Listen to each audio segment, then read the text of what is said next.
So university guidance ಮೇಲೆ ನಾವು online classes ಗಳನ್ನ ಮತ್ತೆ ಇಂಟರ್ನೆಟ್ ಯೂಟ್ಯೂಬ್ ಕ್ಲಾಸಸ್ ಗಳನ್ನ ನಾವು ಮಾಡ್ತಾ ಬರ್ತಾ ಇದೀವಿ. ಸೊ ನಮ್ಮ ಸಿಲೆಬಸ್ ಪ್ರಕಾರ ನೋಡಿದ್ನಪ್ಪ ಅಂದ್ರೆ ನಾವು ಥರ್ಡ್ ಮಾಡಲ್ ಮಾಡ್ತಾ ಇದ್ವಿ LPP linear programming problem. So ಆ ಥರ್ಡ್ ಚಾಪ್ಟರ್ ನಾವು ಈಗ ಕಂಟಿನ್ಯೂ ಮಾಡೋಣ. ಅದರಲ್ಲಿ ಗ್ರಾಫಿಕಲ್ ಮೆಥಡ್ ಅನ್ನ ನಾವು ಆಲ್ರೆಡಿ ಸ್ಟಡಿ ಮಾಡಿದ್ವಿ, ಅದ್ಮೇಲೆ ಡಿಫ್ರೆಂಟ್ ಪ್ರಾಬ್ಲಮ್ಸ್ ಗಳನ್ನ ಕೂಡ ಮಾಡಿದೀವಿ. ದೆನ್ ಇವಾಗ ಟ್ರಾನ್ಸ್ಪೋರ್ಟೇಷನ್ ಪ್ರಾಬ್ಲಮ್ಸ್ ಗಳ ಬಗ್ಗೆ ನಾವೇನ್ ಮಾಡ್ಬೇಕಾಗುತ್ತೆ, ಸ್ಟಡಿ ಮಾಡ್ಬೇಕಾಗುತ್ತೆ. ಟ್ರಾನ್ಸ್ಪೋರ್ಟೇಷನ್ ಅಂದ್ರೆ ಕಾಮರ್ಸ್ ಸ್ಟೂಡೆಂಟ್ ಆಗಿರೋದ್ರಿಂದ ಇಡೀ ನೀಟ್ ಆಗಿ ನಿಮ್ಗೆ ಗೊತ್ತಿರುತ್ತೆ. Any goods or passenger transfer from one place to another place or carrying from one place to another place transportation ಅಂತಕ್ಕಂಥದ್ದು ಗೊತ್ತಿದೆ. ಟ್ರಾನ್ಸ್ಪೋರ್ಟೇಷನ್ ಕಾಸ್ಟ್ ಅಂದ್ರೂ ಕೂಡ ನಿಮಗೆ ಗೊತ್ತಿರ್ತಾರೆ. ಟ್ರಾನ್ಸ್ಪೋರ್ಟೇಷನ್ ಕಾಸ್ಟ್ ಅಂದ್ರೆ it means the cost which is incurred for carrying goods or passenger from one place to another place known as transportation costing ಅಂತ ಕರೀತೀವಿ. ಅಂದ್ರೆ ಸಾರಿಗೆ ವೆಚ್ಚ ಅಂತಂದ್ರೆ ಒಬ್ಬ ವ್ಯಕ್ತಿ ಅಥವಾ ಒಂದು ವಸ್ತುವನ್ನ ಒಂದು ಸ್ಥಳದಿಂದ ಇನ್ನೊಂದು ಸ್ಥಳಕ್ಕೆ ಸಾಗಿಸಬೇಕಾದ್ರೆ ಅಲ್ಲಿ ಆಗ್ತಕ್ಕಂಥ ಪ್ರತಿಯೊಂದು ಖರ್ಚನ್ನು ನಾವೇನಂತ ಕರಿತೀವಿ, ಟ್ರಾನ್ಸ್ಪೋರ್ಟೇಷನ್ ಕಾಸ್ಟ್ ಅಂತ ಕರಿತೀವಿ. That transportation cost, how we are going to be reduced or minimized, we are going to be study under the objective of transportation problems. ನಾವು ಈ ಟ್ರಾನ್ಸ್ಪೋರ್ಟೇಷನ್ ಪ್ರಾಬ್ಲಮ್ ನ ಸ್ಟಡಿ ಮಾಡೋ ಉದ್ದೇಶ ಏನೈತಪ್ಪ ಅಂತಂದ್ರೆ, ಯಾವ ತರ ನಾವು ಸಾರಿಗೆ ವೆಚ್ಚ ಅಂದ್ರೆ ಟ್ರಾನ್ಸ್ಪೋರ್ಟೇಷನ್ ಕಾಸ್ಟ್ ಅನ್ನ ಯಾವ ತರ ಕಡಿಮೆ ಮಾಡಬೇಕು, ಮಿನಿಮೈಸ್ ಮಾಡಬೇಕು ಅಂತೇಳಿ ಈ ಒಂದು ಟ್ರಾನ್ಸ್ಪೋರ್ಟೇಷನ್ ಪ್ರಾಬ್ಲಮ್ ಅಲ್ಲಿ ನಾವೇನ್ ಮಾಡ್ತೀವಿ, ಸ್ಟಡಿ ಮಾಡ್ತೀವಿ. ಸ್ಟಡಿ ಮಾಡ್ಬೇಕಾದ್ರೆ ಕಂಪಲ್ಸರಿ ನಮ್ಗೆ ಕೆಲವೊಂದು ರೂಲ್ಗಳು ಗೊತ್ತಿರಬೇಕು. ಏನ್ ರೂಲ್ ಗೊತ್ತಿರ್ಬೇಕಪ್ಪ ಅಂದ್ರೆ, ಟ್ರಾನ್ಸ್ಪೋರ್ಟೇಷನ್ ಅಂತಂದ್ರೆ ಫಾರ್ ಎಕ್ಸಾಂಪಲ್ 2 ಪ್ಲೇಸ್ ಇದೆ ಅಂತ ಇಟ್ಕೊಳ್ಳೋಣ. ಫಾರ್ ಎಕ್ಸಾಂಪಲ್ ಸಿಂಧನೂರು ಇರ್ಬೋದು, ಬೆಂಗಳೂರಿಂದ ಬೆಂಗಳೂರು. ಸೊ ಇಲ್ಲಿ 2 ಪ್ಲೇಸ್ ಗಳ ನಡುವೆ ಇರ್ತಕ್ಕಂಥ ಡೆಸ್ಟಿನೇಷನ್ ಏನಿದೆ ಅಂತಕ್ಕಂಥದ್ದು ಇಂಪಾರ್ಟೆಂಟ್ ಆಗುತ್ತೆ. ಡೆಸ್ಟಿನೇಷನ್ ಜೊತೆಗೆ ಇಲ್ಲಿ ಅವೈಲೇಬಿಲಿಟಿ ಏನಿದೆ ಅಂತಕ್ಕಂಥದ್ದು, ಡೆಸ್ಟಿನೇಷನ್ ಜೊತೆಗೆ ಒರಿಜಿನ್ ಡಿಫ್ರೆಂಟ್ ಪ್ಲೇಸಸ್ ಗಳನ್ನ ನಾವು ನೋಡ್ತೀವಿ. ಈ ಒರಿಜಿನ್ ಪ್ಲೇಸಸ್ ಗಳನ್ನ ನಾವೇನ್ ನೋಡ್ತಾ ಇದೀವಲ್ಲ, ಈ ಡೆಸ್ಟಿನೇಷನ್ ಅನ್ನ ನಾವು ಕಾಸ್ಟ್ ಗೆ ಅಪ್ಲೈ ಮಾಡಕ ನೋಡ್ತಾ ಹೋಗ್ತೀವಿ. ಈ ಡೆಸ್ಟಿನೇಷನ್ ಅಂದ್ರೆ ಇಟ್ ಮೀನ್ಸ್ ಇಲ್ಲಿಂದ ಇರತಕ್ಕಂಥ ದೂರ, ಅಲ್ಲಿ ಆ ದೂರದ ಮೇಲೆ ಖರ್ಚು ಏನಾಗಿರ್ತದೆ, ಡಿಪೆಂಡೆಂಟ್ ಆಗಿರ್ತದೆ. ಇದನ್ನ ನಾವು ರೆಡ್ಯೂಸ್ ಮಾಡ್ಬೇಕಂದ್ರೆ ನಮ್ಗೆ 2 important. One is availability,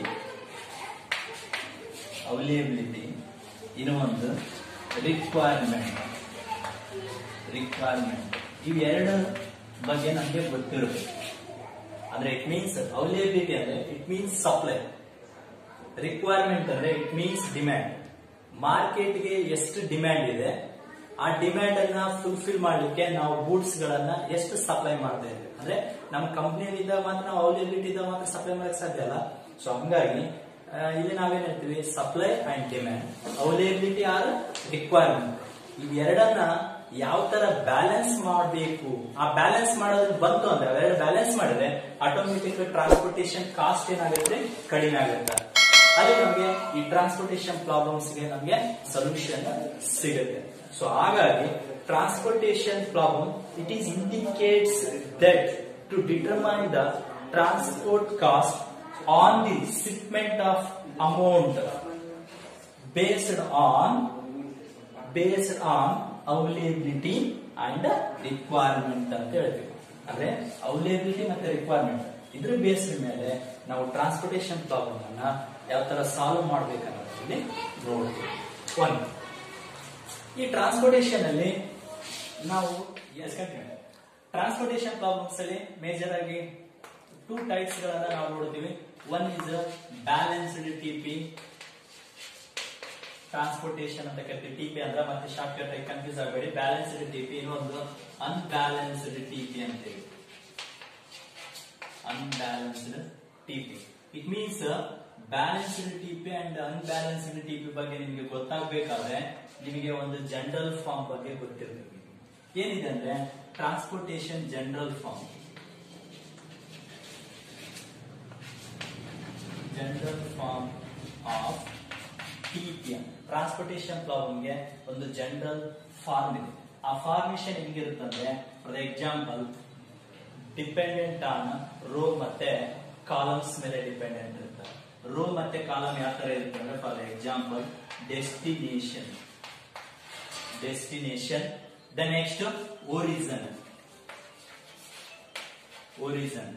So ಇಲ್ಲಿ two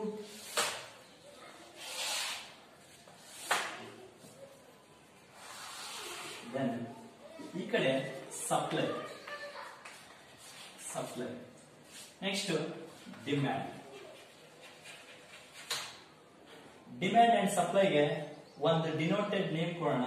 supply nothing but AI ಅಂತ, ಟೋಟಲ್ ಅವೈಲೇಬಿಲಿಟಿ ಅಂತ ಕರಿತೀವಿ.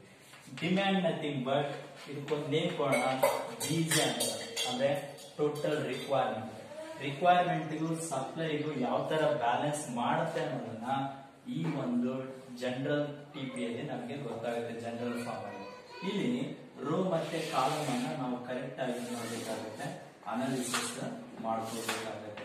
ಫಾರ್ ಎಕ್ಸಾಂಪಲ್ ಒರಿಜಿನ್ ಅಲ್ಲಿ ಪ್ಲೇಸ್ ನೇಮ್ ಕೊಡ್ಬೇಕಾಗುತ್ತೆ. ಪ್ಲೇಸ್ ನಥಿಂಗ್ ಬಟ್ ಇಲ್ಲಿ ಒರಿಜಿನ್ ಅಂತ ಹೇಳೋದ್ರಿಂದ O1, O2, O3 ಅಂತ ನೇಮ್ ಕೊಡೋಣ. Then destination D1, D2, D3, then D4 destination. ಇಲ್ಲಿ ಕಾಮನ್ ಆಗಿ ಒಂದು ವ್ಯಾಲ್ಯೂಸ್ ಗಳು ಕೊಟ್ಟೇ ಇರ್ತಾನೆ ಅವನು. ಸೊ ಆ ಕೊಟ್ಟಿರ್ತಕ್ಕಂಥ ವ್ಯಾಲ್ಯೂಸ್ ಗಳನ್ನ ನಾವು ಇಲ್ಲಿ ಕನ್ಸಿಡರೇಷನ್ ಗೆ ತಗೋಬೇಕಾಗುತ್ತೆ. ಅಂದ್ರೆ TP ಟ್ರಾನ್ಸ್ಪೋರ್ಟೇಷನ್ ಅಲ್ಲಿ ಬರ್ತಕ್ಕಂಥ ಪ್ರತಿಯೊಂದು ಕಾಸ್ಟ್ ವ್ಯಾಲ್ಯೂಸ್ ಗಳನ್ನ ಇಲ್ಲಿ ರೆಪ್ರೆಸೆಂಟ್ ಮಾಡಿರ್ತಾನೆ. ಕಾಸ್ಟ್ ಅನ್ನ ನಾನು ಜನರಲ್ ಫಾರ್ಮ್ ಆಗ್ತಾ ಇದೀನಿ. ಇಲ್ಲಿ ಏನು ಕ್ಯಾಲ್ಕುಲೇಷನ್ ಇಲ್ಲ, ಜಸ್ಟ್ ಜನರಲ್ ಫಾರ್ಮ್. ಅಂದ್ರೆ ಈ ಫಾರ್ಮೆಟ್ ಈ ತರ ಇರುತ್ತೆ ಅಂತ ಇದರ ಅರ್ಥ. ಸೊ ಹಾಗಾಗಿ ಆಮೇಲೆ ಏನ್ ಮಾಡ್ತಾರೆ, ಡಿಮ್ಯಾಂಡ್ ಮತ್ತೆ ಸಪ್ಲೈ ವ್ಯಾಲ್ಯೂಸ್ ಗಳು ಇರ್ತವೆ. ಡಿಮ್ಯಾಂಡ್ ಮತ್ತೆ ಸಪ್ಲೈ ವ್ಯಾಲ್ಯೂಸ್ ಏನಾಗಿರ್ತವಪ್ಪ ಅಂದ್ರೆ ಈಕ್ವಲ್ ಇದೆನಾ ಇಲ್ಲ ಅಂತಕ್ಕಂಥದನ್ನ ನಾವು ನೋಡ್ತೀವಿ. ಟೋಟಲ್ ಈ availability equal to BJ requirement, ಇವೆರಡು ಏನಾಗಿರ್ಬೇಕು, ಯಾವಾಗ ಕಾಮನ್ ಆಗಿ ಈಕ್ವಲ್ ಆಗಿರ್ಬೇಕು ಅಂತ ಹೇಳ್ತೀವಿ. ಹಾಗಾಗಿ ಈ ಜನರಲ್ ಫಾರ್ಮ್ ಅಲ್ಲಿ where the availability and requirement both are equal ಇದ್ರೆ, availability and requirement both are equal ಇದ್ರೆ it is balanced TP. ಇವೆರಡು ಈಕ್ವಲ್ ಇಲ್ಲ ಅಂದ್ರೆ unbalanced TP. Balanced TP equal availability and requirement, supply ಆ ಡಿಮ್ಯಾಂಡ್ ಏನಿರ್ತದ equal ಆಗಿರ್ತದ, ಅದನ್ನ ಅವೈಲೇಬಿಲಿಟಿ ಮತ್ತೆ ರಿಕ್ವೈರ್ಮೆಂಟ್ ಅನ್ನ ನಾವು ಬ್ಯಾಲೆನ್ಸ್ಡ್ TP ಅಂತ ಕರಿತೀವಿ. ಅನ್ಬ್ಯಾಲೆನ್ಸ್ಡ್ ನಥಿಂಗ್ ಬಟ್, ಅನ್ಬ್ಯಾಲೆನ್ಸ್ಡ್ ಅಂದ್ರೆ ಅದನ್ನ ನಾವೇನಂತ ಕರಿತೀವಿ, ಸಪ್ಲೈ ಮತ್ತೆ ಡಿಮ್ಯಾಂಡ್ ಆ ಅವೈಲೇಬಿಲಿಟಿ ಆ ರಿಕ್ವೈರ್ಮೆಂಟ್ ಏನಿರಲ್ಲ ಅಂತಂದ್ರೆ ಬ್ಯಾಲೆನ್ಸ್ ಡಿಫ್ರೆಂಟ್ ಇರ್ತದ, ವ್ಯತ್ಯಾಸ ಇರ್ತದ. ಅದರ ಅರ್ಥ ಎರಡು ಈಕ್ವಲ್ ಇರಕ ಚಾನ್ಸ್ ಇಲ್ಲ. ಸೊ ಹಾಗಾಗಿ ಇಲ್ಲೊಂದು ವರ್ಡ್ ಅಲ್ಲಿ ಏನ್ ಹೇಳ್ತಪ್ಪ ಅಂದ್ರೆ balanced TP is the transportation problem which indicates the total capacity of supply is equal to total requirement of demand is known as balanced TP.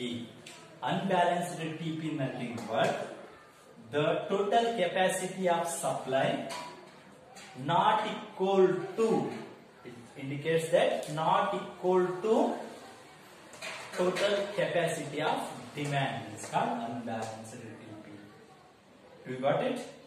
Which is indicates two types. One is balanced TP and another one is unbalanced TP. It is based on AI and BJ. Okay. ಇಲ್ಲಿ ನೋಡಿ general form of TP ಬಗ್ಗೆ ನಿಮಗೆ ಗೊತ್ತಾಯ್ತು. Then AI total and BJ, demand and ಸಪ್ಲೈಗೆ availability ಮತ್ತು requirement ಹೆಂಗ balance ಇರ್ತಕ್ಕಂಥದ್ದನ್ನ ಎರಡು ಬ್ಯಾಲೆನ್ಸ್ಡ್ TP ಅನ್ಬ್ಯಾಲೆನ್ಸ್ಡ್ TP ಅಲ್ಲಿ ನಾವು ನೋಡ್ತೀವಿ. ದೆನ್ ಇವಾಗ ನಿಮಗೆ ಈ ಎರಡು ಸೊಲ್ಯೂಷನ್ಸ್ ಗಳನ್ನ ನಿಮ್ಗೆ ಗೊತ್ತಾಗಬೇಕು. ನಿಮಗೆ ಈ ಟ್ರಾನ್ಸ್ಪೋರ್ಟೇಷನ್ ಅಲ್ಲಿ ಬೇಸಿಕ್ ಸೊಲ್ಯೂಷನ್ಸ್ ಅಂತ ಬರುತ್ತೆ. ಟ್ರಾನ್ಸ್ಪೋರ್ಟೇಷನ್ ಅಲ್ಲಿ ಬೇಸಿಕ್ ಸೊಲ್ಯೂಷನ್ ಏನಿದೆ ಅಂತಂದ್ರೆ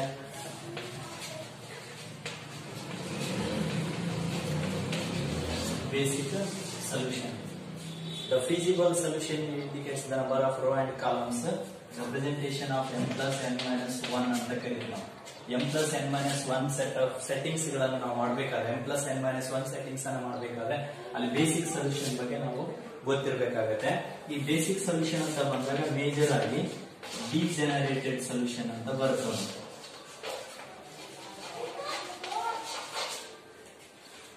ಡಿಜೆನರೇಟೆಡ್ ಸೊಲ್ಯೂಷನ್ ಇದು ಒಂದು ನಾನ್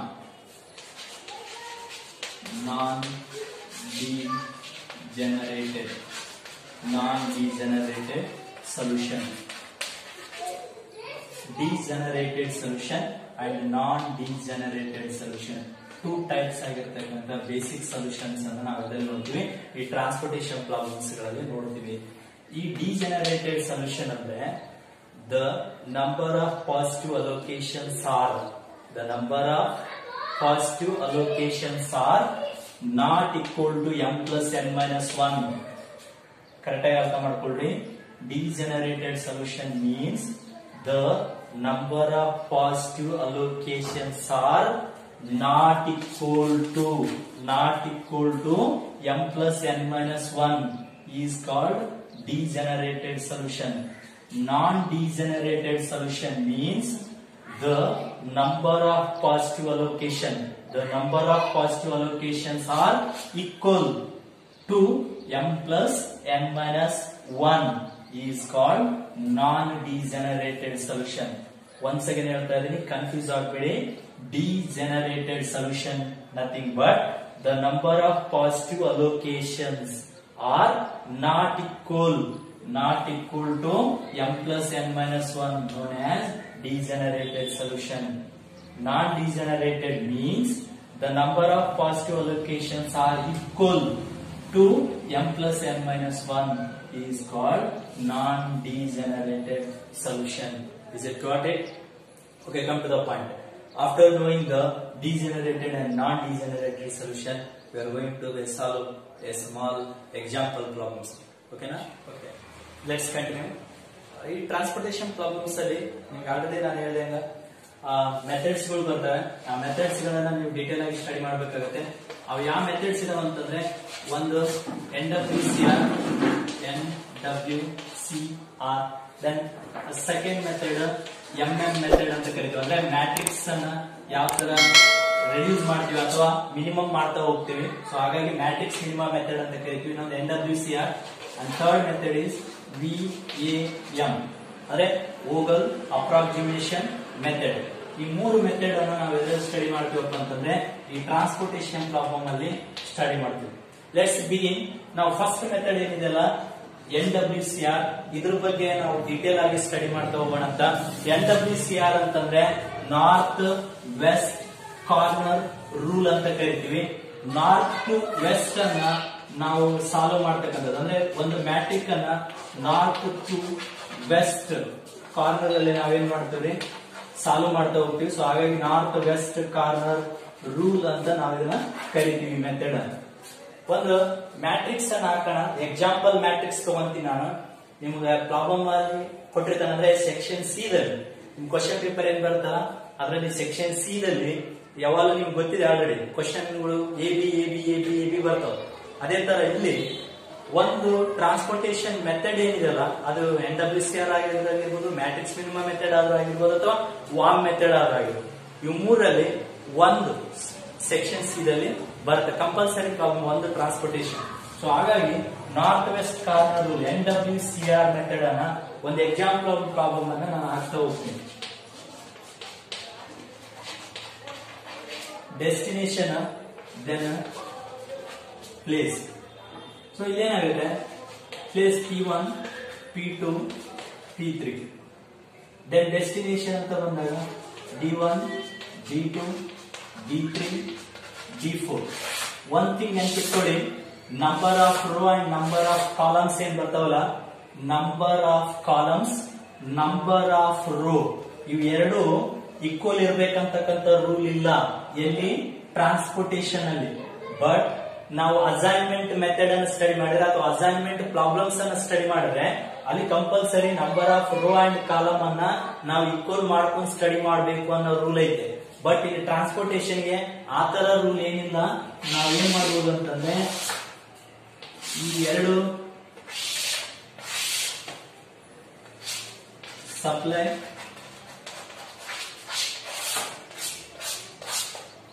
ನಿಮ್ಗೆ ಆಲ್ರೆಡಿ ಹೇಳಿದೆ ನಾನು, ಎ ಅಂತ ಶಾರ್ಟ್ಕಟ್ ನೇಮ್ ಕೊಡ್ತೀವಿ.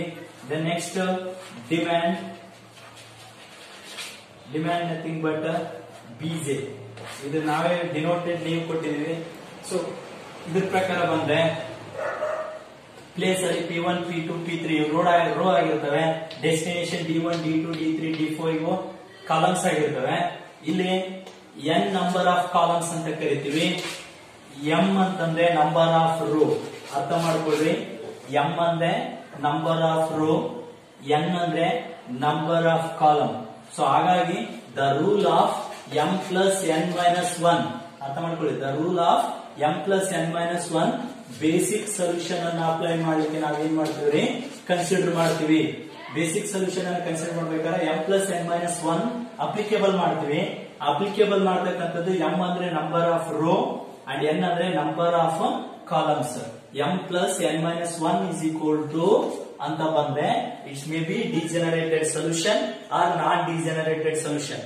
ಈಕ್ವಲ್ ಇದ್ರೆ ನಾನ್ ಡಿಜೆನರೇಟೆಡ್, ನಾಟ್ ಈಕ್ವಲ್ ಇದ್ರೆ ಡಿಜೆನರೇಟೆಡ್ ಸೊಲ್ಯೂಷನ್ ಅಂತ. ಆಲ್ರೆಡಿ ಹೇಳಿದ್ನಲ್ಲ ನಿಮಗೆ ಸೊಲ್ಯೂಷನ್ ಬಗ್ಗೆ, ಡಿಜೆನರೇಟೆಡ್ ಸೊಲ್ಯೂಷನ್ ಮತ್ತೆ ನಾನ್ ಡಿಜೆನರೇಟೆಡ್ ಸೊಲ್ಯೂಷನ್ ಬಗ್ಗೆ ನಾವು ಇಲ್ಲಿ ಇದಕ್ಕೆ ಅಪ್ಲಿಕೇಬಲ್ ಮಾಡಲಿಕ್ಕೆ ಹೆಲ್ಪ್ ಆಗುತ್ತೆ. ಫಾರ್ ಎಕ್ಸಾಂಪಲ್ ನೋಡಿ, ಡೆಸ್ಟಿನೇಷನ್ ಅಲ್ಲಿ ವ್ಯಾಲ್ಯೂಸ್ ಗಳನ್ನ ಹಾಕ್ತಾ ಹೋಗ್ತೀನಿ. ಎಕ್ಸಾಂಪಲ್ ವ್ಯಾಲ್ಯೂಸ್ ಗಳನ್ನ 8, 12, 10, 6, 3, 4, 1, 6, 3, 1, 5 ಈ ವ್ಯಾಲ್ಯೂಸ್ ಏನೇ ಇರಬಹುದು ನಮಗೆ ಸಂಬಂಧ ಇಲ್ಲ. ಡಿಮ್ಯಾಂಡ್ ಮತ್ತೆ ಸಪ್ಲೈ ಏನಿದೆವಲ್ಲ ಇವೆರಡು ಏನಾಗಿರ್ಬೇಕು, ಈಕ್ವಲ್ ಆಗಿರ್ಬೇಕು ಅಂತಕ್ಕಂಥದ್ದು ಇದೆ. ಫಾರ್ ಎಕ್ಸಾಂಪಲ್ ನೋಡಿ, ಸಪ್ಲೈ ಏನಂದ್ರೆ ಇತ್ತಂದ್ರೆ 50, 30, 40 ಇತ್ತಂತ ಇಟ್ಕೊಳ್ಳಿ. ಸೊ ನೆಕ್ಸ್ಟ್ ಇದೇನಾಗುತ್ತೆ, 50 ಪ್ಲಸ್ 40 90, 90 ಪ್ಲಸ್ 30 120. ಇಲ್ಲಿ ನೋಡಿ 30, 40 ಅಗೇನ್ 40, 10, 40 plus 40 80, 80 plus 30 110, 110 plus 10 120. ಈಗ ನೋಡಿ 50 plus 30 80, 80 plus 40 110. ಬೋತ್ ಕಡೆ ಏನಾಗುತ್ತೆ 110 ಆಗುತ್ತೆ. ಅಂದ್ರೆ ಎ ಸಪ್ಲೈ 110 ಆಗುತ್ತೆ. ಕೂಡಿಸಿದ್ರೆ 50 plus 30 plus 40. ನೆಕ್ಸ್ಟ್ ಇಲ್ಲಿ ಡಿಮ್ಯಾಂಡ್ ಬೀಜ ಏನಿದೆಲ್ಲ ಇದು 30, 40, 40, 10 ಇವೆಲ್ಲ ಆಡ್ ಮಾಡಿದ್ರೆ ಎಷ್ಟಾಗುತ್ತೆ 110 ಆಗುತ್ತೆ. Number of row and number of columns amount ಅನ್ನು ನಾವು ಟೋಟಲ್ ಡಿಮ್ಯಾಂಡ್ ಅಂಡ್ ಸಪ್ಲೈ ಕೂಡಿಸಿದ್ರೆ 110 ಆಗುತ್ತೆ. ಸೊ ಹಾಗಾಗಿ AI is equal to BJ equal ಆಗಿದ್ರೆ ಇದನ್ನು ನಾವೇನಂತ ಕರಿತೀವಿ, ಬ್ಯಾಲೆನ್ಸ್ಡ್ ಟಿಪಿ ಅಂತ ಕರಿತೀವಿ. ಸೊ ಈ ತರ ಪ್ರಾಬ್ಲಮ್ಸ್ ಕೊಟ್ಟಿರ್ತಾನೆ. ಈ ಪ್ರಾಬ್ಲಮ್ ಅನ್ನ ನಾವೇನ್ ಮಾಡ್ಬೇಕು, ಈಗ ಸಾಲ್ವ್ ಮಾಡ್ಬೇಕು. ಅವನೇ ಪ್ಲೇಸ್ ಗಳನ್ನ ಕೊಟ್ಟಿರ್ತಾನೆ, ಡೆಸ್ಟಿನೇಷನ್ ಯಾವ್ಯಾವ ಪ್ಲೇಸ್ ಅಂತ ಹೇಳಿರ್ತಾನೆ, ಸಪ್ಲೈ ಮತ್ತೆ ಡಿಮ್ಯಾಂಡ್ ಬಗ್ಗೆ ಡಾಟಾಸ್ ಗಳನ್ನ ಅವನೇ ಕೊಟ್ಟಿರ್ತಾನೆ. ನಾವೇನ್ ಮಾಡ್ಬೇಕಾಗುತ್ತೆ, ಇದರಲ್ಲಿ ಸಾಲ್ವ್ ಮಾಡ್ತಾ ಹೋಗ್ಬೇಕಾಗತ್ತೆ. ನಂಬರ್ ಆಫ್ ರೋ ಮತ್ತೆ ನಂಬರ್ ಆಫ್ ಕಾಲಮ್ಸ್ ಗಳನ್ನ ನಾವು ಸೆಟ್ ಮಾಡ್ಬೇಕಾದಾಗ ನಾವು ಈ ಒಂದು ಮೆಥಡ್ ಪ್ರಕಾರ ಸೊಲ್ಯೂಷನ್ ಅನ್ನ ನಾವು ಸರ್ಚ್ ಮಾಡ್ತೀವಿ. m ಪ್ಲಸ್ n ಮೈನಸ್ 1 ಇದಕ್ಕೆ ಸರ್ಚ್ ಮಾಡ್ಬೇಕಾದ್ರೆ. ಸೊ ಹಾಗಾಗಿ therefore the TP is balanced ಅಂತ ಕರಿತೀವಿ ನಾವು. ಇದು ಬ್ಯಾಲೆನ್ಸ್ಡ್ ಟಿಪಿ. ಇನ್ ಕೇಸ್ ಈ 50 ಪ್ಲಸ್ 30 80, 80 ಪ್ಲಸ್ 40 120 ಆಗುತ್ತೆ. ಇಲ್ಲಿ 30 ಪ್ಲಸ್ 40 ಪ್ಲಸ್ 40 ಪ್ಲಸ್ 10 ಐತಲ್ಲ, ಈ 10 ಬದಲಾಗಿ 30 ಇತ್ತಂತ ಇಟ್ಕೊಳ್ಳಿ. 30 ಇದ್ರೆ 30 ಪ್ಲಸ್ 40 70, 70 ಪ್ಲಸ್ 40 110, 110 ಪ್ಲಸ್ 30 140. ಓಕೆನಾ? ಈ 140 ಆಗುತ್ತಲ್ಲ ವ್ಯಾಲ್ಯೂ, ಈ ಕಡೆ ಎಣಿಸಿದ್ರೆ 110 ಆಗುತ್ತೆ. ಅರ್ಥ ಆಗುತ್ತಲ್ಲ? ಇವಾಗ ಏನಾಗುತ್ತಂದ್ರೆ ಬ್ಯಾಲೆನ್ಸ್ ಗಳನ್ನ ನಾವು ಡಿವೈಡ್ ಮಾಡಿದ್ರೆ, ಫಾರ್ ಎಕ್ಸಾಂಪಲ್ 50 ಪ್ಲಸ್ 30 80, 80 ಪ್ಲಸ್ 40 120, ಸಾರಿ 110 ಅಂತ ಬರುತ್ತೆ, 120. ಈ ಕಡೆ ಏನಾಗುತ್ತೆ 140 ಆಗುತ್ತೆ. ಬ್ಯಾಲೆನ್ಸ್ ಎರಡು ಕಡೆ ನೋಡ್ಕೊಂಡಾಗ ಇಲ್ಲಿ ಅನ್ಬ್ಯಾಲೆನ್ಸ್ ಇತ್ತು ಅಂದ್ರೆ ಅದನ್ನ ಅನ್ಬ್ಯಾಲೆನ್ಸ್ಡ್ ಟಿಪಿ ಅಂತ ಕರಿತೀವಿ. ಸಪ್ಲೈ ಮತ್ತೆ ಡಿಮ್ಯಾಂಡ್ ಇವೆಲ್ಲ ಏನಿದಾವಲ್ಲ ಅನ್ಬ್ಯಾಲೆನ್ಸ್ಡ್ ಇತ್ತು ಅಂದ್ರೆ ಅನ್ಬ್ಯಾಲೆನ್ಸ್ಡ್ ಆಗಿರುತ್ತೆ. ಇವೆರಡು ಸೇಮ್ ಇದ್ವು ಅಂದ್ರೆ ಬ್ಯಾಲೆನ್ಸ್ಡ್ ಆಗಿರುತ್ತೆ. ಈಗ ಫಾರ್ ಎಕ್ಸಾಂಪಲ್ ನೋಡಿ, ಇಲ್ಲಿ ನಾನು 30 ಮಾಡಿದ್ರೆ ಇಲ್ಲಿ 10 ಇತ್ತು, ದೆನ್ 50, 30, 40, 40 ಪ್ಲಸ್ 30 50 ಪ್ಲಸ್ 30 80, 80 ಪ್ಲಸ್ 40 120 ಆಗುತ್ತೆ. ಇಲ್ಲಿ ಸೇಮ್ ಇದೇನಾಗುತ್ತಾ 30 plus 40 40 plus 40 80, 80 plus 30 110, 110 plus 10 120. So both ಕಡೆ ಏನಾಗುತ್ತೆ ಈಗ ಈಕ್ವಲ್ ಆಗುತ್ತೆ. ಸೊ ಅದನ್ನು ನಾವು ಏನಂತ ಕರಿತೀವಿ, ಬ್ಯಾಲೆನ್ಸ್ಡ್ ಟಿಪಿ ಅಂತ ಕರಿತೀವಿ. The TP is balanced. Unbalanced balanced TP ಬಗ್ಗೆ ಗೊತ್ತಾಯ್ತಲ್ಲ, ಡಿಮ್ಯಾಂಡ್ ಮತ್ತೆ ಸಪ್ಲೈ ಎರಡು ಈಕ್ವಲ್ ಇದ್ದರೆ ಅದು ಬ್ಯಾಲೆನ್ಸ್ಡ್ ಟಿಪಿ. ಇವೆರಡು ಅನ್ಇಕ್ವಲ್ ಇದ್ರೆ ಇಲ್ಲಿ ಬೇರೆ ಬರಬಾರ್ದು, ಇಲ್ಲಿ ಸೇಮ್ ಬರಬೇಕು. ಇಲ್ಲಿ ಬೋತ್ ಕಡೆ ರೋ ಅಂಡ್ ಕಾಲಮ್ ಅನ್ನು ನೋಡಿಕೊಂಡಾಗ ಅದು ನಾವೇನು ಕರಿತೀವಿ ಬ್ಯಾಲೆನ್ಸ್ಡ್ ಅನ್ಬ್ಯಾಲೆನ್ಸ್ಡ್ ಟಿಪಿ ಬಗ್ಗೆ ನಾವಿಲ್ಲಿ ಅಪ್ಲೈ ಮಾಡ್ತೀವಿ. Okay, let's begin. Transportation problem ಏನಿದೆಯಲ್ಲ ಅದೇ ಸೇಮ್ ಪ್ರಾಬ್ಲಮ್ ನಾನು ತಗೊಂಡಿದ್ದೀನಿ. ಇಲ್ಲಿ ಬ್ಯಾಲೆನ್ಸ್ಡ್ ಟಿಪಿ ಇದೆಯಾ ಇಲ್ಲ ಅಂತ ತಿಳ್ಕೊಳ್ರಿ. ಇಲ್ಲಿ ಸಾಲ್ವ್ ದ ಟಿಪಿ ಅಂತ ಹೇಳಿದಾನೆ, ಮೆಥಡ್ ಹೇಳಿದ. ನಮ್ಮಲ್ಲಿ 3 ಮೆಥಡ್ ಇದಾವ. ಒಂದು NWCR ಒಂದಿದೆ, ಅಥವಾ ಮ್ಯಾಟ್ರಿಕ್ಸ್ ಮಿನಿಮಾ ಇದೆ, ಅಥವಾ ಇನ್ನೊಂದಿದೆ VAM ಮೆಥಡ್ ಕೂಡ ಇದೆ, ವಾಮ್ ಮೆಥಡ್ ಅಂತೇಳಿ. ಈ 3 ಮೆಥಡ್ ಅನ್ನು ನಾವೇನ್ ಮಾಡಬಹುದು, ಇದಕ್ಕೆ ಅಪ್ಲೈ ಮಾಡಬಹುದು. ಬಟ್ ಅವನು ಕಂಡೀಷನ್ ಪರ್ಟಿಕ್ಯುಲರ್ ಹೇಳ್ತಾನೆ, transportation problem solve under NWCR ಅಂತ ಹೇಳ್ತಾನೆ, ಅಥವಾ MM ಮ್ಯಾಟ್ರಿಕ್ಸ್ ಮಿನಿಮಮ್ ಮೆಥಡ್ ಆದ್ರೂ ಹೇಳ್ತಾನೆ, ಅಥವಾ ವಾಮ್ ಮೆಥಡ್ ಆದ್ರೂ ಹೇಳ್ತಾನೆ. 3 ಮೆಥಡ್ ಅಲ್ಲಿ ಯಾವ್ದು ಮೆಥಡ್ ಅಪ್ಲೈ ಮಾಡಿದ್ರು ಕೂಡ ಈ ಟಿಪಿನ ನಾವೇನ್ ಮಾಡಬಹುದು, ಅಥವಾ ಈ ಮ್ಯಾಟ್ರಿಕ್ಸ್ ಅನ್ನ ನಾವೇನ್ ಮಾಡಬಹುದು, ಸಾಲ್ವ್ ಮಾಡಬಹುದು. ಈ ಮ್ಯಾಟ್ರಿಕ್ಸ್ ಅನ್ನ ಸಾಲ್ವ್ ಮಾಡಬೇಕಾಗಿರ್ತಕ್ಕಂಥ ಸಂದರ್ಭದಲ್ಲಿ ನಾವು ಯಾವ ಮೆಥಡ್ ಅನ್ನು ಅಪ್ಲೈ ಮಾಡಿದ್ರೆ, ಫಾರ್ ಎಕ್ಸಾಂಪಲ್ NWCR ಇತ್ತು ಅಂತ ಇಟ್ಕೊಳ್ಳಿ, ಅಂದ್ರೆ ನಾರ್ತ್ ವೆಸ್ಟ್ ಕಾರ್ನರ್ ರೂಲ್. ಈ ಮೆಥಡ್ ಅನ್ನ ನಾವು ಅಪ್ಲೈ ಮಾಡಿದ್ದಂದ್ರೆ ನಾವು ಸಾಲ್ವ್ ಮಾಡಬಹುದು ಈಸಿಯಾಗಿ. ಇದರಲ್ಲಿ ಏನು ಸ್ಪೆಷಲ್ ಇಲ್ಲ. ನಿಮಗೆ ಆಲ್ರೆಡಿ ಹೇಳಿದ್ದೀನಿ ನಾನು, ಟ್ರಾನ್ಸ್ಪೋರ್ಟೇಷನ್ ಪ್ರಾಬ್ಲಮ್ ಅನ್ನ ಸಾಲ್ವ್ ಮಾಡಬೇಕಾದ್ರೆ ನಂಬರ್ ಆಫ್ ರೋ ಮತ್ತೆ ನಂಬರ್ ಆಫ್ ಕಾಲಮ್ ಸಂಬಂಧ ಇಲ್ಲ. ಏನ್ ಸಂಬಂಧ, ನಮಗೆ ಡಿಮ್ಯಾಂಡ್ ಮತ್ತೆ ಸಪ್ಲೈ ಇವೆರಡು ಸಂಬಂಧ ಇದಾವ ಅಂತ ಹೇಳಿದಾರೆ. ಈ ಡಿಮ್ಯಾಂಡ್ ಮತ್ತೆ ಸಪ್ಲೈ ಅನ್ನ ನಾವು ನೋಡಿದಾಗ ಈಕ್ವಲ್ ಇದೆಯಿಲ್ಲ ಅಂತ ನೋಡ್ಕೋಬೇಕಾಗುತ್ತೆ. 50, 30, 40 ನೋಡಿದ್ರೆ 120 ಆಗುತ್ತೆ ಟೋಟಲ್. ಸೊ ಅದೇ ತರ ಇಲ್ಲಿ 30, 40, 40, 10 ನೋಡಿದ್ರೆ ಇಲ್ಲಿ 120 ಆಗುತ್ತೆ. ಸೊ ನಾವೇನ್ ಕಲ್ತಿರ್ತೀವಿ, therefore the TP is TP ಅಂತ ಗೊತ್ತಾಗ್ತಲ್ಲ, ಟ್ರಾನ್ಸ್ಪೋರ್ಟೇಷನ್ ಅಂತ. the TP is balanced ಅಂತ ಕರಿತೀವಿ. the TP is balanced. ಈ ಕೇಸ್ ಏನಾದ್ರು 50, 30, 40, 120 ಆಗ್ಬಿಟ್ಟು ಇಲ್ಲಿ 30, 40, 40, 10 ಬದಲಾಗಿ ಏನಾದ್ರು 50 ಇದ್ದಿದ್ರೆ ಈ ವ್ಯಾಲ್ಯೂ ಏನಾಗ್ತಿತ್ತು, ಟೋಟಲ್ ಜಾಸ್ತಿ ಆಗ್ತಾ ಇತ್ತು. ಅದನ್ನ ನಾವು ಅನ್ಬ್ಯಾಲೆನ್ಸ್ಡ್ ಅಂತ ಕರಿತೀವಿ. therefore the TP is unbalanced. So make it balance ಅಂತ ಬರ್ಕೋಬೇಕು. ಗೊತ್ತಾಯ್ತಲ್ಲ, ಮೇಕ್ ಇಟ್ ಬ್ಯಾಲೆನ್ಸ್ ಅಂತ ಬರ್ಕೊಂಡು ಪ್ರಾಬ್ಲಮ್ ಸಾಲ್ವ್ ಮಾಡ್ಬೇಕು.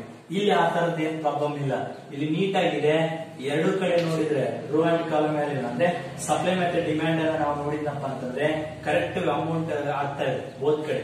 ಸೊ ಹಾಗಾಗಿ AI is equal to BJ ಅಂತ ಕರಿತೀವಿ. ನಾವು ಡಿನೋಟೇಟ್ ಮಾಡಿರ್ತಕ್ಕಂಥ A ಅಂದ್ರೆ ಅವೈಲೇಬಿಲಿಟಿ, BJ ಅಂದ್ರೆ ಟೋಟಲ್ ರಿಕ್ವೈರ್ಮೆಂಟ್ ಅಥವಾ ಡಿಮ್ಯಾಂಡ್ ಅಂತ ಅರ್ಥ. ಸೊ ಇದನ್ನ ಸಾಲ್ವ್ ಮಾಡಬೇಕಾಗಿರ್ತಕ್ಕಂಥ ಸಂದರ್ಭದಲ್ಲಿ ನಾವು NWCR ಅನ್ನು ಅಪ್ಲೈ ಮಾಡ್ತೀವಿ. NWCR ಅಂದ್ರೆ ದ ಮ್ಯಾಟ್ರಿಕ್ಸ್, ಇದನ್ನ ನಾವು ಮ್ಯಾಟ್ರಿಕ್ಸ್ ಅಂತ ಕರಿತೀವಿ. The matrix which is calculated from the top of the left corner. ಇದು ಟ್ರಾನ್ಸ್ಪೋರ್ಟೇಷನ್ ಪ್ರಾಬ್ಲಮ್. ಇದು ಮ್ಯಾಟ್ರಿಕ್ಸ್. ಈ ಮ್ಯಾಟ್ರಿಕ್ಸ್ ಅಲ್ಲಿ top of the left corner, top ಅಂದ್ರೆ ಇದು, ಬಾಟಮ್ ಅಂದ್ರೆ ಇದು, top of the left corner. ಇದು ಲೆಫ್ಟ್ ಅಲ್ಲ, ಇದು ರೈಟ್ ಕಾರ್ನರ್, ಇದು ಲೆಫ್ಟ್ ಕಾರ್ನರ್. ಸೊ ಹಾಗಾಗಿ NWCR ಅಂದ್ರೆ the matrix which is calculated from top of the left corner known as NWCR. So top of the left corner ಅಂದ್ರೆ ಇಲ್ಲಿಂದನೇ start ಮಾಡ್ಬೇಕು ನಾವು. NWCR ಅಂದ್ರೆ ಈ ಕಾರ್ನರ್ ಇಂದಾನೆ ಸ್ಟಾರ್ಟ್ ಮಾಡ್ಬೇಕು. ಫಿಕ್ಸ್ ಇದೆ. ಈ ಕಾರ್ನರ್ ಇಂದ ಫಿಕ್ಸ್ ಮಾಡ್ಬೇಕಾದ್ರೆ ನಾವು ಒಂದು ಬಾಕ್ಸ್ ಹಾಕ್ಬೇಕು. ಇದಕ್ಕೆ ಬಾಕ್ಸ್ ಹಾಕ್ಬಿಟ್ಟು ಸ್ಟ್ರೇಟ್ ಆಗಿ ಈ ಕಡೆ ನೋಡ್ಕೊಳ್ಳಿ. ಸಪ್ಲೈ ಎಷ್ಟಿದೆ, 50 ಇದೆ. ಇಲ್ಲಿಂದ ಈ ಕಡೆ ನೋಡ್ಕೊಳ್ಳಿ, ಡಿಮ್ಯಾಂಡ್ ಎಷ್ಟಿದೆ, 30 ಇದೆ. ಇಲ್ಲಿ 30, ಇಲ್ಲಿ 50, ವಿಚ್ ಇಸ್ ಮಿನಿಮಮ್. 30 ಮಿನಿಮಮ್ ತಾನೆ. ಸೊ ಈ 30 ಇಳಿಬೇಕು.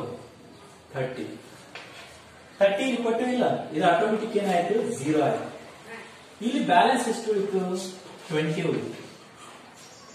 ಇಲ್ಲಿ 20 ಉಳಿತು, ಬ್ಯಾಲೆನ್ಸ್ ಬರ್ದಿದೀವಿ. ಇಲ್ಲಿ 30 ಇಲ್ಲಿ ಕೊಟ್ಬಿಟ್ಟಿದೀವಿ, ಇದು 0 ಆಯ್ತು. 0 ಆಗುತ್ತಲ್ಲ, ಆ ಒಂದು ಕಾಲಮ್ ಅನ್ನ ನಾವು ಡಿಲೀಟ್ ಮಾಡಬೇಕು. ಇಟ್ ಮೀನ್ಸ್ ಈ ಕಾಲಮ್ ಅನ್ನ ನಾವು ತೆಗೆದು ಬಿಡಬೇಕು. ಅಂದ್ರೆ D1 column is deleted. Next matrix ಎಷ್ಟು ಉಳಿದಿದೆ ಅಂದ್ರೆ ಇಷ್ಟೇ. ಈಗ ಉಳಿದಿರೋ ಮ್ಯಾಟ್ರಿಕ್ಸ್ D2, D3, D4, ಈ ಕಡೆ P1, P2, P3 ಇಷ್ಟೇ ಮ್ಯಾಟ್ರಿಕ್ಸ್ ಈಗ ಉಳಿದಿರೋದು. ಇದರಲ್ಲಿ ಮತ್ತೆ top of the left corner ಯಾವುದು, ಟಾಪ್ ಲೆಫ್ಟ್ ಇದಾಗತ್ತಾನೆ. ಸೊ ಇಲ್ಲಿ ನಾವು ಬಾಕ್ಸ್ ಹಾಕ್ತೇವೆ. ಈ top of the left corner box ಹಾಕಿದ ಮೇಲೆ ಸ್ಟ್ರೇಟ್ ಆಗಿ ಈ ಕಡೆ ನೋಡ್ಕೊಳ್ಳಿ, ಎಷ್ಟಿದೆ ಇಲ್ಲಿ 20 ಇದೆ. ಇಲ್ಲಿಂದ ಸ್ಟ್ರೇಟ್ ಆಗಿ ಈ ಕಡೆ ನೋಡ್ಕೊಳ್ಳಿ, ಎಷ್ಟಿದೆ 40 ಇದೆ. ಇಲ್ಲಿ 40 ಇದೆ, ಇಲ್ಲಿ 20 ಇದೆ. ಯಾವ್ದು ಮಿನಿಮಮ್ ಇದೆ? 20 ಮಿನಿಮಮ್. ಸೊ 20 ಇಲ್ಲಿ ಕೊಟ್ಬಿಡಿ. ಯಾವ್ದು ಮಿನಿಮಮ್ ಅಂತ ಆ ಕಡೆ ಕೊಡ್ಬೇಕು.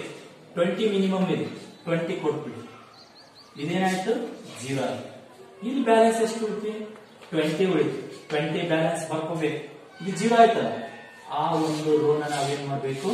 ಡೆಲಿಟ್ ಮಾಡಬೇಕು. ಇಟ್ ಮೀನ್ಸ್ ಈಗ ನಮಗೆ ಉಳಿದಿರ್ತಕ್ಕಂಥ ಮ್ಯಾಟ್ರಿಕ್ಸ್ ಇಷ್ಟೇ. ಈಗ ಇಷ್ಟೇ ಮ್ಯಾಟ್ರಿಕ್ಸ್ ನಮ್ಗೆ ಉಳಿದಿರೋದು. ಇದರಲ್ಲಿ ಮತ್ತೆ top of the left corner ಅಂತ ಬಂದು top of the left corner ಮತ್ತೆ ಇಲ್ಲಿ ಬಾಕ್ಸ್ ಹಾಕ್ಬೇಕು. ಇಲ್ಲಿಂದ ಸ್ಟ್ರೇಟ್ ಆಗಿ ನೋಡ್ಕೊಳ್ಳಿ, ಇಲ್ಲಿ ಎಷ್ಟಿದೆ 30 ಇದೆ. ಇಲ್ಲಿಂದ ಈ ಕಡೆ ಎಷ್ಟಿದೆ 20 ಇದೆ. ಇದರ ಯಾವ ಮಿನಿಮಮ್ 20 30 ಮಿನಿಮಮ್ 20 ಅಲ್ಲ, 20 ಕೊಟ್ಬಿಡಿ. 20 ಕೊಟ್ವಿ ಅಂದ್ರೆ ಇಲ್ಲಿ ಆಟೋಮೆಟಿಕ್ ಎಷ್ಟು ಬ್ಯಾಲೆನ್ಸ್ ಉಳಿತು? 10 ಬ್ಯಾಲೆನ್ಸ್ ಉಳಿತು.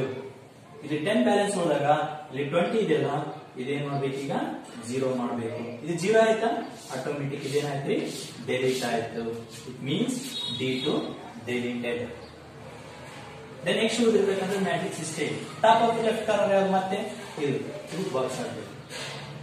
ಇಲ್ಲಿಂದ ಸ್ಟ್ರೇಟ್ ಆಗಿ ನೋಡ್ಕೊಳ್ಳಿ, 10 ಇದೆ. ಇಲ್ಲಿ ಎಷ್ಟಿದೆ 40 ಇದೆ. ಇದರ ಯಾವ್ದು ಮಿನಿಮಮ್? 10 ಕೊಟ್ಬಿಡಿ. ಇದು 0 ಆಯ್ತು. ಇಲ್ಲಿ ಬ್ಯಾಲೆನ್ಸ್ ಎಷ್ಟು ಉಳಿತು? 30 ಉಳಿತು. ಇದು 0 ಆಯ್ತಲ್ಲ, ಆಟೋಮೆಟಿಕ್ ಇದು ಡೆಲಿಟೆಡ್.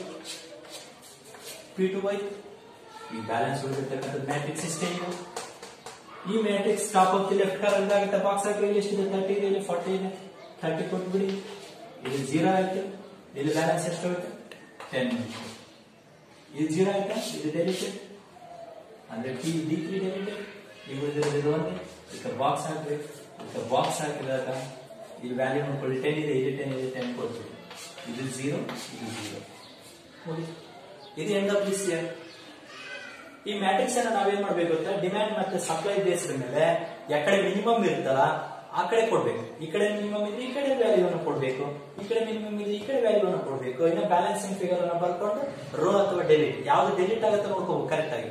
ರೋ ಡೆಲಿಟ್ ಆದ್ರೆ ರೋ ಡೆಲಿಟ್ ಮಾಡಬೇಕು, ಕಾಲಮ್ ಡೆಲಿಟ್ ಆದ್ರೆ ಕಾಲಮ್ ಡೆಲಿಟ್ ಮಾಡಬೇಕು. ಸೊ ಬ್ಯಾಲೆನ್ಸ್ ಏನಾಗುತ್ತೆ ಅಲ್ಲಿ ಈಕ್ವಲ್ ಆಗ್ಬಿಡುತ್ತೆ, 0 ಆಗ್ಬಿಡುತ್ತೆ. 10 10 0 ಅಂತ. ನೆಕ್ಸ್ಟ್ ಇದು ಮುಗಿದ್ಮೇಗ ಬೇಸಿಕ್ ಸೊಲ್ಯೂಷನ್ ಅನ್ನ ಕ್ಯಾಲ್ಕುಲೇಷನ್ ಮಾಡಬೇಕು. ನೆಕ್ಸ್ಟ್ ಸ್ಟೆಪ್ ಇದು ಫಸ್ಟ್ ಸ್ಟೆಪ್. ನೆಕ್ಸ್ಟ್ ಸ್ಟೆಪ್ ಏನು? ಬೇಸಿಕ್ ಸೊಲ್ಯೂಷನ್ ಕ್ಯಾಲ್ಕುಲೇಷನ್ ಮಾಡಬೇಕು. ಡಿಮ್ಯಾಂಡ್ ಅಂಡ್ ಸಪ್ಲೈ ಅನ್ನ ಈಕ್ವಲ್ ಆಗಿ ಸಾಲ್ವ್ ಮಾಡಿದ್ಮೇಲೆ ಒಂದ್ ಕಡೆ ಏನಾಗುತ್ತೆ 0 ಆಗುತ್ತೆ. ನೆಕ್ಸ್ಟ್ ಏನ್ ಮಾಡಬೇಕು? ಕ್ಯಾಲ್ಕುಲೇಷನ್ ಆಫ್ ಬೇಸಿಕ್ ಸೊಲ್ಯೂಷನ್ ಅಂತ ಬರ್ಕೋಬೇಕು. ಬೇಸಿಕ್ ಸೊಲ್ಯೂಷನ್ ಅಲ್ಲಿ ಒಂದು ಟೇಬಲ್ ಬರುತ್ತೆ. ಒರಿಜಿನ್ ಇಲ್ಲಿ ಆಲ್ರೆಡಿ ಇದೆಯಲ್ಲ, ಪ್ಲೇಸ್ ಅಥವಾ ಒರಿಜಿನ್ ಅಂತ. Origin, destination, quantity, then next cost.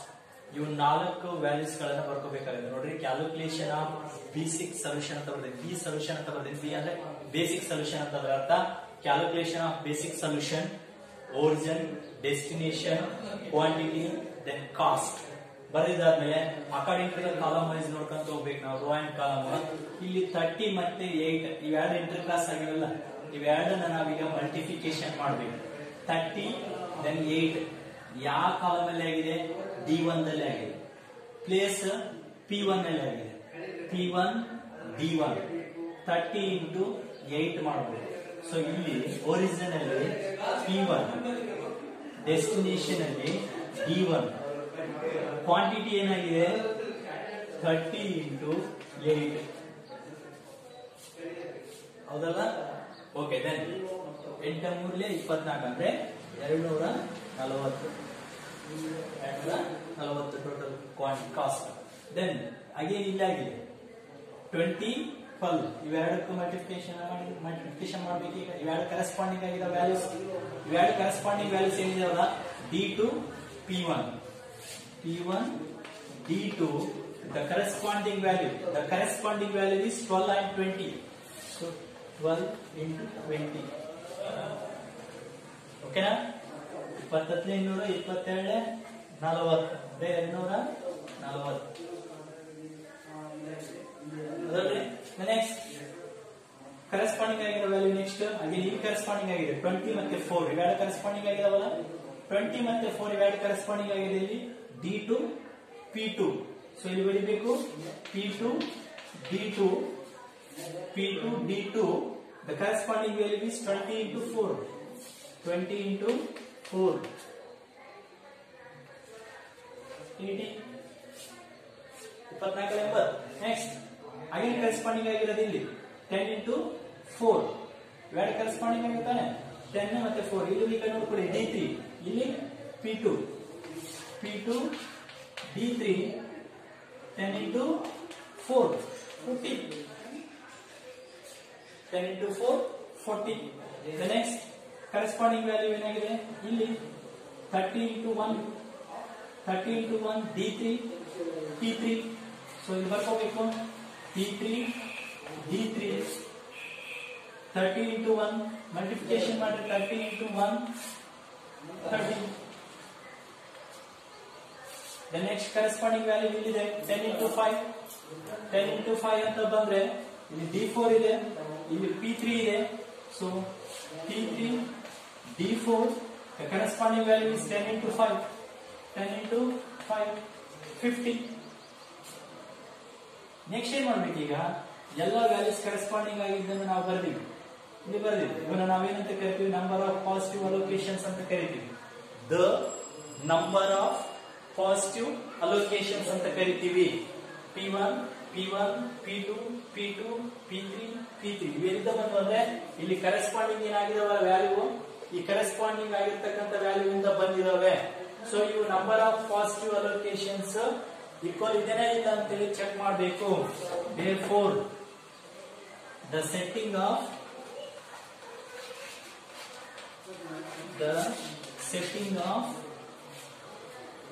basic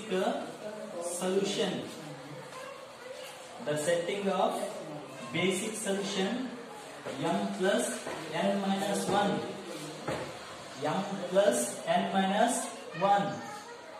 m ಅಂದ್ರೆ ನಂಬರ್ ಆಫ್ ರೋ ಎಷ್ಟಿದ್ವು P1 P2 P3 ಮೂರಿರುತ್ತಾನೆ. ಸೊ ಹಾಗಾಗಿ m ಅಂದ್ರೆ 3 ಪ್ಲಸ್ n ಅಂದ್ರೆ number of column D1 D2 D3 D4 ಎಷ್ಟಿದಾವ 4 ಇದಾವ.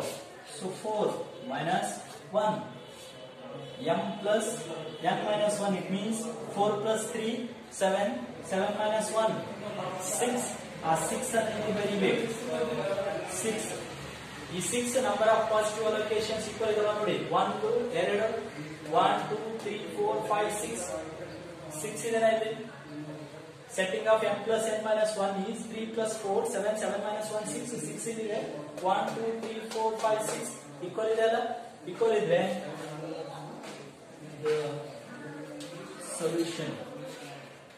the solution is non-degenerate.